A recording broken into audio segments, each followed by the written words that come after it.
Apakah perbuatan manusia sudah ditakdirkan sebelumnya? Mengapa kejahatan mendapatkan hukuman? Wiro, Wiro Sablon, Sinto, Sinto Gendeng. Krishna menanyakan bagaimana semua makhluk diciptakan, apa fungsinya, bagaimana mereka mati, dan apa yang akan terjadi setelah semuanya mati. Renungkan akan rahasia ini.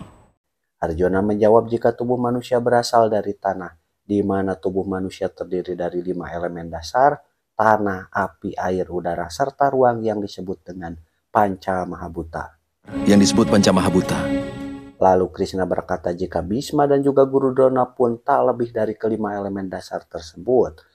Jadi apa yang Arjuna khawatirkan? Apakah tanah, air, api, udara, ataukah ruang? Tapi Madhawa, tubuh ini memang... Arjuna pun berkata, jika semua manusia memang terdiri dari 5 elemen tersebut. Namun ada yang disebut dengan ikatan dan juga hubungan. Di sini Krishna menjawab tidak, karena kenyataannya tidak ada satupun yang berasal dari tubuh seseorang, hanya sifat, amal, dan juga kelakuan seseoranglah yang menjadi ciri. Perwujudan manusia hanyalah wujud keserasian antara sesuatu yang nampak dan tidak nampak. Tapi sifat dan amal manusialah yang akan membuatnya menjadi berbeda. Dasarnya adalah 3 sifat manusia yang disebut triguna, yang terdiri dari tamas, rajas, dan satwam. Apa yang dimaksud dengan itu, Madhawa? Krishna mengatakan jika tamas berarti kebodohan, satwam artinya kebaikan, sedangkan rajas adalah keangkuhan yang berhubungan dengan nafsu. Setelah itu Krishna meminta agar Arjuna memperhatikan pihak Kurawa yang saat ini masih carolohok sambil bertanya sifat apakah yang mereka miliki. Lihatlah ke depan, Partha. Sifat apakah yang dapat kau lihat dalam diri mereka semua? Arjuna mulai melirik satu persatu dari pihak Kurawa, mulai dari Duryudana sampai kepada kakeknya Bhisma. Kemudian berkata, jika Duryudana mengetahui akan keadilan namun tidak pernah bertindak adil, di mana hidupnya dipenuhi keangkuhan sehingga dia bersikap sedikit bodoh, nafsu, dan sepenuhnya tidak punya kebaikan. Tidak punya kebaikan. Dursasana selalu mematuhi perintah kakak tertuanya tanpa berpikir lagi sehingga dia memiliki kebodohan. Lihat juga kakekmu Bhisma, Partha. Krishna pun mengatakan jika Bhisma memiliki keseimbangan antara kebaikan dan kebodohan, tidak memiliki keangkuhan, namun dia terikat pada pemikiran yang usang serta tradisi yang kuno. Bahkan ketika keinginannya muncul, Bhisma tidak bisa melanggar sumpahnya. Sedangkan Guru Drona memiliki pengetahuan dan juga keangkuhan. Pengetahuan membebaskan manusia, namun keangkuhan tidak membiarkan Drona mencapai kebebasan. Tapi Madhawa, Arjuna bertanya, jika sifat manusia merupakan kesatuan dari sifat manusia, apakah perbuatan manusia itu sudah ditakdirkan sebelumnya? Jika sudah ditakdirkan, kenapa yang jahat harus mendapatkan hukuman?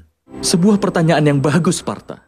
Pertama, pahamilah yang dimaksud dengan manusia, di mana manusia tak hanya gabungan dari Panca Mahabhuta, tidak hanya gabungan dari Triguna, tidak hanya gabungan dari ke-23 wujud itu, tapi manusia memiliki energi yang disebut dengan kehendak. Jadi Madhawa, apa manusia terdiri dari kehendak? Tidak, Partha. Bersamaan dengan kehendak manusia dan gabungan dari ke-23 unsur adalah ciptaan. Percikan terkecil dari dewa yang dinamakan dengan jiwa. Ketika jiwa berada dalam tubuh manusia, saat itulah manusia akan hidup. Apa yang dimaksud dengan jiwa, Madhawa? Dan apa yang dimaksud dengan memahaminya? Seperti halnya Jiwa menggunakan perangkat yang disebut dengan tubuh. Melalui tubuhlah manusia bisa mengalami suka maupun duka. Namun jiwa bukanlah tubuh yang masih bisa dihancurkan.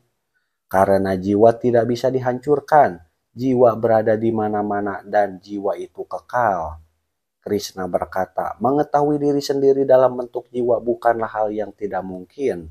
Tubuh bukanlah hal yang bisa membentuk manusia. Bentuk ketidaksadaran manusia bukanlah tubuh yang baik. Orang yang bisa memahami hal ini pada akhirnya akan bisa memahami dirinya dalam bentuk jiwa. apakah tujuan dari jiwa itu sendiri, Madhawa? Tugas, tujuan, serta tekad jiwa adalah memahami dirinya sebagai bagian dari dewa dengan meninggalkan nafsu belaka. Sejadi satukannya jiwa dengan manusia sampai terpisah. Tapi Madawa, Arjuna bertanya, jika setiap jiwa merupakan bagian dari dewa, apakah perkembangan dan kemunduran dikendalikan oleh dewa?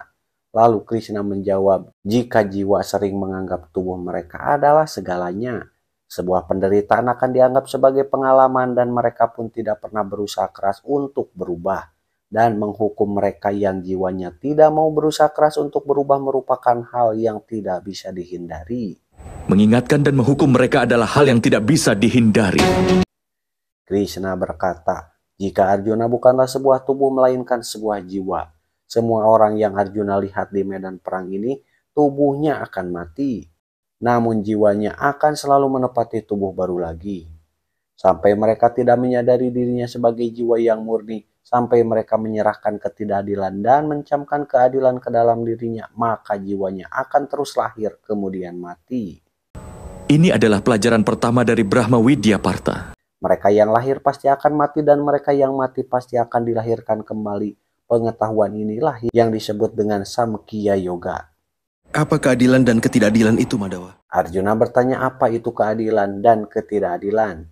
Lalu Krishna menjawab, jalan yang dipijak manusia di mana dia akan terlihat dirinya sebagai jiwa serta mengetahui dirinya merupakan bagian kecil dari dewa. Maka jalan itu dinamakan keadilan.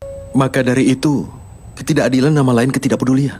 Arjuna pun menyimpulkan dari pemaparan yang Krishna sampaikan jika ketidakadilan adalah nama lain dari ketidakpedulian, apakah mereka harus kasihan pada orang yang tidak peduli? Jika demikian, apa tujuan dari sebuah hukuman?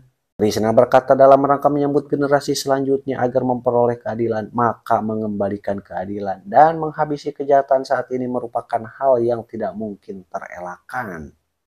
Hari ini keadaannya sama dan kewajiban untuk menegakkan keadilan ada di tangan Arjuna.